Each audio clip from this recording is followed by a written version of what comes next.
Cabinet મંત્રી બલવંતસિંહ રાજપૂતની અધ્યક્ષતામાં પાક પરિસંવાદ વ સહકાર સંમેલન કાર્યક્રમ સફળતાપૂર્વક સંપન્ન.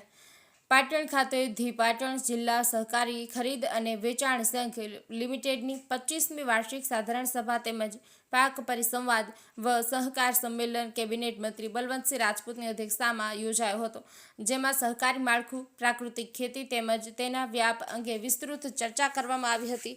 આ અવસરે કેબિનેટ મંત્રી બલવંતસિંહે જણાવ્યું હતું કે ગુજરાતમાં સહકારી માળખું વર્ષોથી સફળતાપૂર્વક કાર્ય કરી રહ્યું છે અને તે દેશના જીડીપી તથા રોજગારીમાં મહત્વપૂર્ણ યોગદાન આપી રહ્યું છે. મંત્રીએ કહ્યું કે ભારત દેશના વડાપ્રધાન નરેન્દ્રભાઈ મોદીના દૂરંદેશી નેતૃત્વ હેઠળ દેશ વિકાસના પંથે આગળ વધી રહ્યો છે. દેશના ગૃહમંત્રી અમિત શાહના માર્ગદર્શન હેઠળ સહકારી ક્ષેત્ર વિકાસનો નવો રોડમેપ તૈયાર થશે તેવા વિશ્વાસની વ્યક્તતા પણ મંત્રીએ જણાવી હતી. આ પ્રસંગે પાટણ સિદ્ધપુર એપીએમસીના ચેરમેન સ્નેહલભાઈ પટેલ, વિષ્ણુભાઈ પટેલ, સંગઠનના હોદ્દેદારો, સહકારી ક્ષેત્રના આગેવાનો, ઇફકોના પ્રતિનિધિઓ તથા બહોળી સંખ્યામાં ખેડૂતો ઉપસ્થિત રહ્યા હતા. News of Patan.